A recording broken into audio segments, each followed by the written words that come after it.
Niveau 208, The Rooftop Run.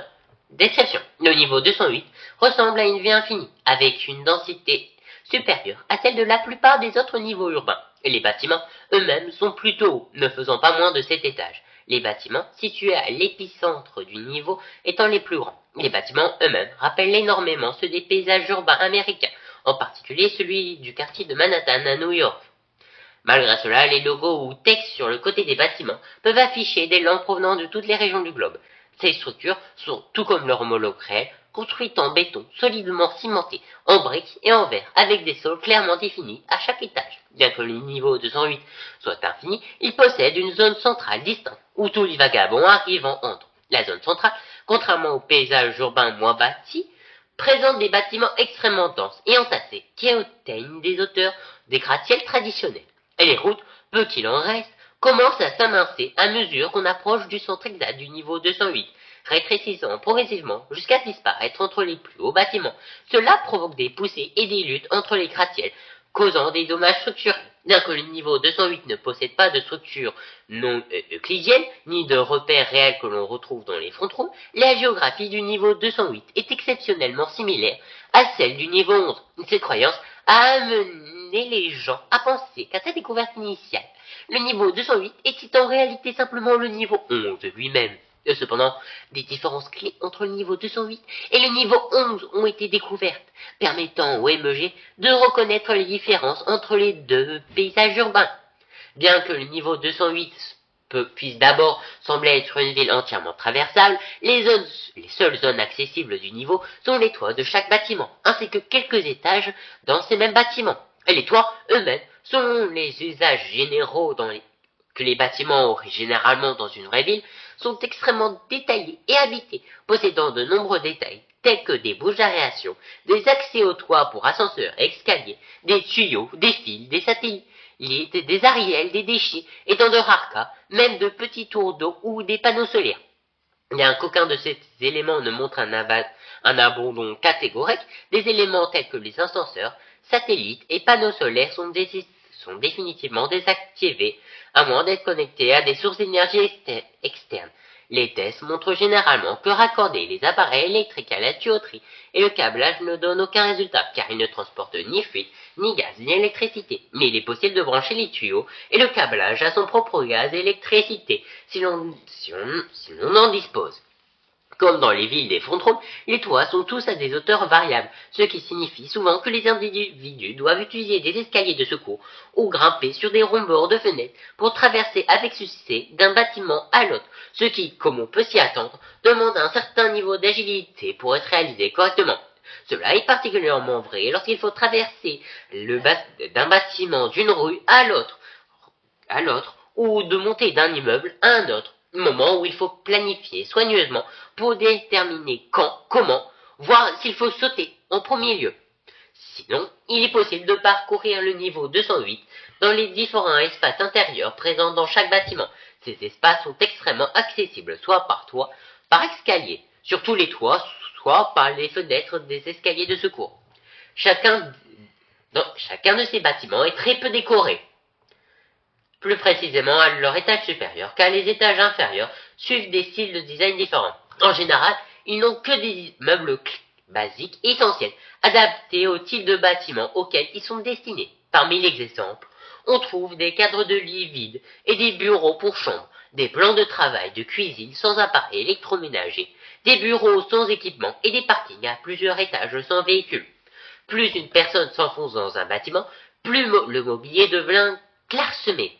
Progressivement, le mobilier essentiel commence à diminuer, d'abord par les objets les plus gros et diminue progressivement jusqu'à ne plus substituer de mobilier. Cette transition, selon la hauteur du bâtiment, se produit généralement sur 3 à 5 étages, avant que tous les étages suivants ne deviennent complètement vides et dépourvus de mobilier. Les quelques étages restants sont complètement vides. Pour les bâtiments les plus petits, le minimum est de 7. Cependant, ce nombre peut augmenter de façon exponentielle selon la hauteur du bâtiment et le nombre d'étages nécessaires pour que le mobilier disparaisse complètement. Et commencera à monter des signes de géométrie non clippables, comme la capacité de passer à travers un mur ou le sol. Bien que ce dernier cas soit plus susceptibles d'arriver accidentellement, ainsi qu'il n'y avait pas de mur intérieur.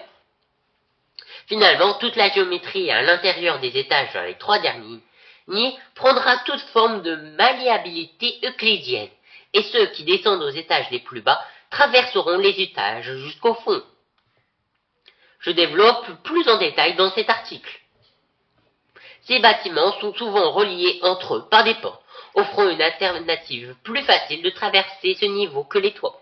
Cependant, non seulement ces portes sont assez clairsemées et ne relient pas tous les bâtiments entre eux, mais la hauteur différente de chaque bâtiment signifie que ces portes peuvent potentiellement s'ouvrir vers les étages les plus dangereux pour l'environnement que d'autres bâtiments, ce qui peut, et a déjà été auparavant, provoquer des chutes immédiates et des collisions au sol en passant d'un bâtiment à l'autre. Bien que beaucoup plus clairsemés que les bâtiments, les routes du niveau 208 sont constantes, existant tout au long du niveau. Ces routes, contrairement aux villes réelles, n'ont jamais plus de 2 voies au total, ne permettant qu'une seule voie de circulation dans chaque sens. Cependant, le manque de véhicules sur ces rues fait que le manque d'espace pour la circulation ne pose pas de problème pour un hypothétique trajet. Les routes, en plus de l'absence de voitures, sont complètement dépourvues de décorations, personnes, marques ou même d'objets commerciaux le long du trottoir, comme les cabines téléphoniques. La seule exception à cela concerne les boîtes aux lettres, qui, malgré le fait que le niveau prenne globalement un design plus américain de la ville, est conçu pour rassembler à la boîte aux lettres britannique. Des feux de circulation, des panneaux occasionnels, des boîtes d'entretien électrique et des arrêts de bus occasionnels, comme on pouvait s'y attendre, tomber des côtés des bâtiments ou passer à la suite des sauts manqués lors de la traversée est un phénomène courant et malheureusement probable. Tout comme les étages les plus bas des bâtiments, les rues, ainsi que tout son mobilier, sont tous faits de matière intouchable. Cela signifie que si on a de la malchance, ceux qui tombent des bâtiments tombent directement à travers le sol, au lieu de le percuter. Bien que cela puisse être vu comme un sauveur de la mort, aucun individu tombé du côté de ces structures n'est revenu de cette épreuve. On ignore si les individus qui tombent meurent de toute façon se retrouvent ailleurs dans les backrooms, ou s'ils sont simplement dans une section complètement différente de ce niveau. Toutes les tentatives de déterminer et de confirmer ou infirmer une théorie n'ont pas abouti. Il est fortement encouragé que les gens ne cherchent pas à découvrir ce qu'il se passe si l'on tombe à travers le sol de la rue ou le sol des étages inférieurs. Le niveau 208, bien qu'infini, contient un centre d'environ 20 à 30 bâtiments de large d'un bout à l'autre. C'est une zone carrée où les bâtiments commencent à devenir plus hauts, ainsi qu'à être plus serrés. La hauteur des bâtiments s'étend du minimum précédent de 7 étages à un nouveau minimum d'au moins 17 étages. Ces bâtiments sont pour la plupart du même design que les bâtiments les plus courts, et les structures en briques courant dans le reste du niveau, juste étirées à des hauteurs réalistes peu pratiques. Cependant, les gratte-ciels en verre modernes commencent à devenir plus courants et visibles dans cette zone centrale.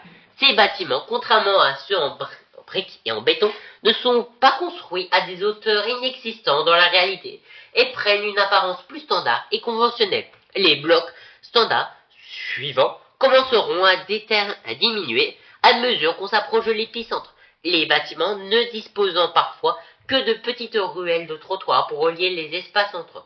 Cependant, en général, les bâtiments sont directement associés les uns aux autres. Les bâtiments, situés juste au milieu de ce niveau, qui ne comprennent qu'une dizaine de structures environ, sont si serrés que l'on pense que les bâtiments se poussent les uns contre les autres. Et les bâtiments, situés dans l'épicentre direct, ont été mesurés avec des niveaux d'esprit légèrement irréguliers par rapport au sol, bien plus que les autres structures habituelles. De plus, ces structures présentent de la peinture écaillée sur l'extérieur, des fenêtres fissurées, des briques cassées et d'autres signes légers de contrainte sur chacun de leurs murs. Cette condensation des bâtiments, également des routes elles-mêmes, qui commenceront à s'amincir en route à voie unique avant de devenir entièrement bitumées ou asphaltées, la condensation des bâtiments ainsi que l'éclaircissement des rues serait du moins sans la présence des entités, qui sont décrites en détail plus loin dans cet article, créer une méthode de déplacement plus facile, car cela évite de devoir sauter entre les rues rues ou de petits espaces entre les bâtiments, risquant ainsi de s'écraser. Cependant, comme mentionné plus haut, les entités du niveau 208 compliquent cette méthode apparemment facile de se déplacer. Base, avant-poste et communauté. Bien qu'ils semblent d'abord habitables, surtout en raison de la décoration clairsemée aux étages supérieurs, des bâtiments contenant des fournitures de survie, il n'y a pas de base, avant-poste ni communauté à ce niveau, en raison de ces entités, bien que des groupes aient déjà essayé, comme les Demoiselles Masquées, le MEG, l'UEC ou même le FTB, tous les groupes ont finalement échoué à s'installer de façon permanente à cause des entités de ce niveau. The Runner. Bien qu'ils contiennent quelques entités plus habituelles telles que les Clubs, les Hounds, les Facelings, les Skinsealers, ainsi que les Watch, le niveau 208 abrite aussi une entité entièrement unique, exclusivement unique au niveau 208. À l'exception des niveaux capables de se repliquer ou d'abriter des entités, tels que le niveau 82, 158 ou le niveau 998.2, connus sous le nom de The Runner. The Runners sont, comme décrit précédemment, l'entité native qui habite le niveau 208. Ces entités ont une apparence humanoïde et possèdent un corps simple et sans jambes entièrement recouvert d'un noir mat. Ces créatures, dans l'ensemble, ressemblent à une silhouette humaine basique, sans aucun vêtement, cheveux ou traits faciaux distincts que lorsqu'on regarde de côté. La peau de ces entités, ou du moins ce qu'on peut considérer comme la peau, est incroyablement dense et grasse. Sa texture, malgré son épaisseur, est extrêmement aqueuse et laisse facilement des résidus semblables à la graisse sur les murs, les sols ou les surfaces et objets avec lesquels les runners ont interagi. Cela rend les entités natives relativement faciles à suivre ou, dans un scénario plus probable, permet aux voyageurs de savoir quel itinéraire éviter si le pétrole semble frais. Dans ces états frais, la substance huileuse est glissante et fine, ce qui est son état naturel lorsqu'elle est détachée des runners. On ignore si cette substance huileuse est le seul matériau qui compose toute leur forme, ou si elle est en réalité que la couche superficielle d'une biologie plus profonde. Comme cette substance est si souvent laissée à ce niveau, des échantillons ont été prélevés par le MEG, ainsi que d'autres groupes, bien que ceux qui l'ont fait n'aient pas divulgué de telle information pour le moment. Bien que l'absence totale d'outils et d'équipements d'analyse empêche toute forme d'identification sur ce que la substance est, cependant, d'après les quelques examens réalisés, la substance est de nature organique et cellulaire, et on suppose qu'elle ne possède aucune capacité de division cellulaire en raison de la décomposition du composé, qui se produit sur environ 4 jours avant de s'évaporer dans l'air. Cependant, grâce à cette surface huileuse, les runners sont incroyablement bien adaptés à la traversée du niveau 208.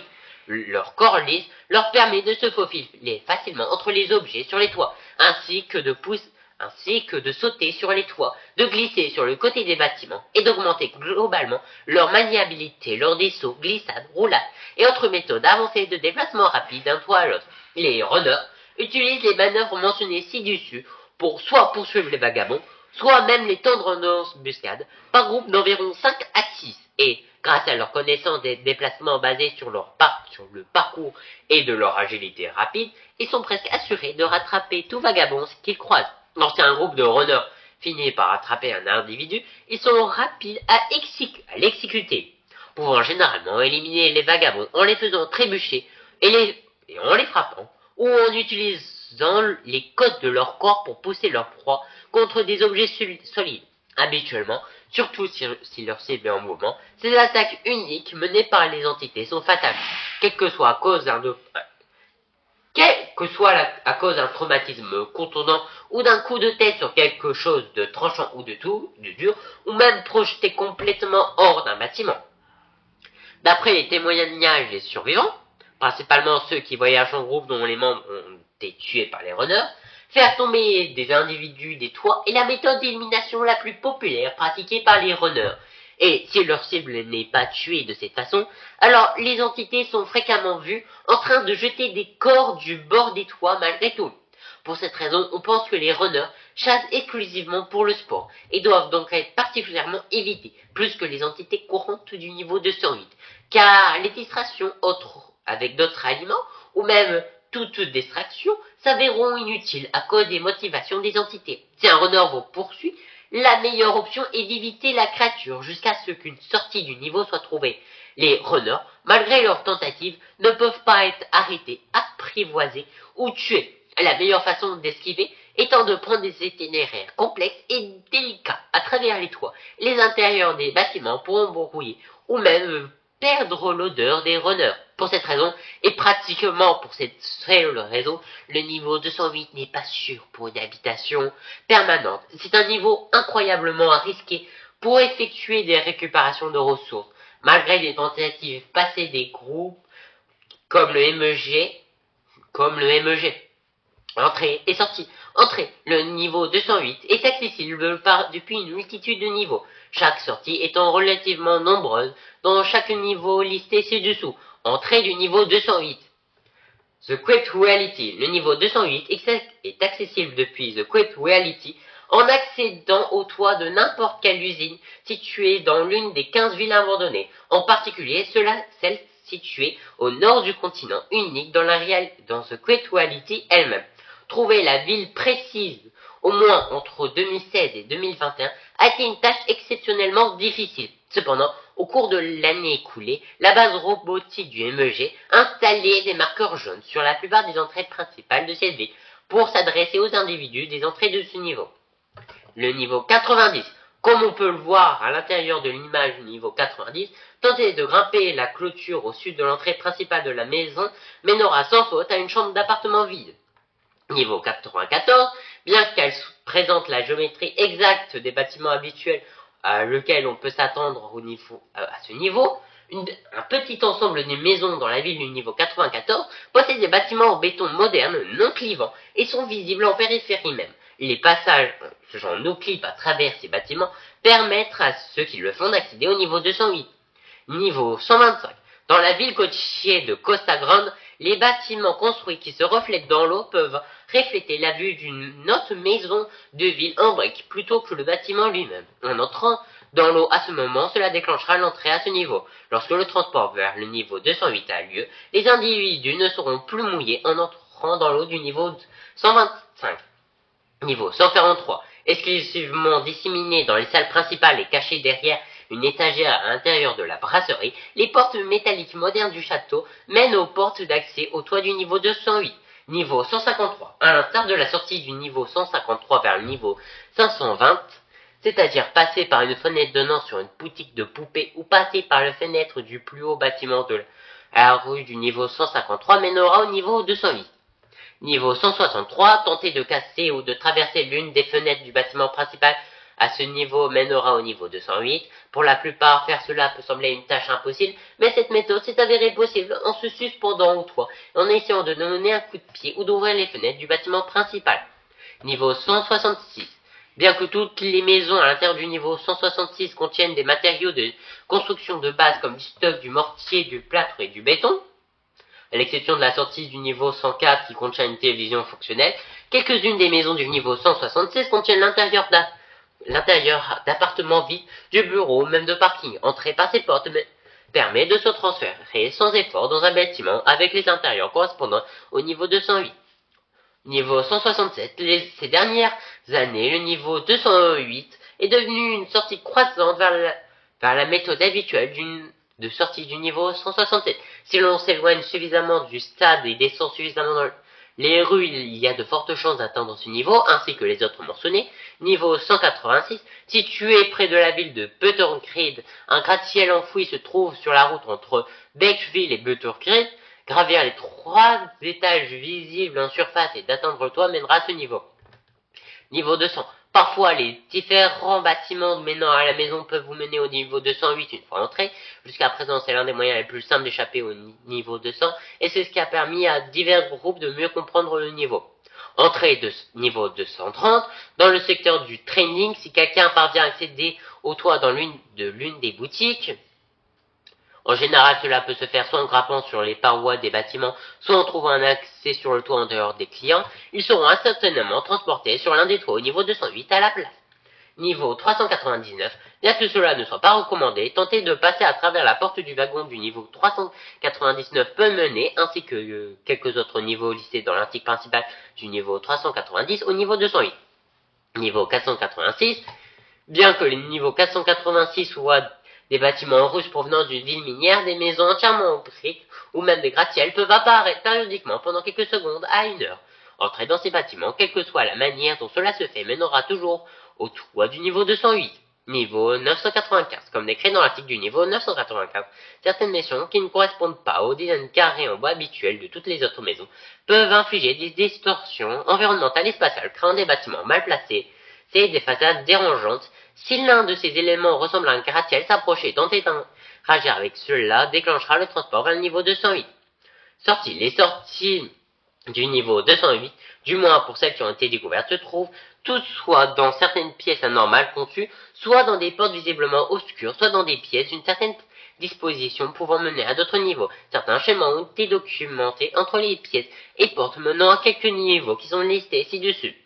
Des longs couloirs mènent au niveau 287 et au niveau 356, des parkings à plusieurs étages mènent au niveau 35, des pièces encombrées mènent au niveau 70 et 2 et 102, des grandes pièces vides mènent au niveau 171, 108 et 175, des pièces isolées mènent au niveau 145 et 912, des chambres en rénovation mènent au niveau 155 et 409, des chambres inondées mènent au niveau 39 et 223, des pièces envahies par la végétation mènent au niveau 360 9 et au niveau 374, des portes d'ascenseur mènent au niveau 225 et 365, et finalement, des portes en bois mènent au niveau 340, et finalement, des portes en bois mènent au niveau 423 et au niveau 853.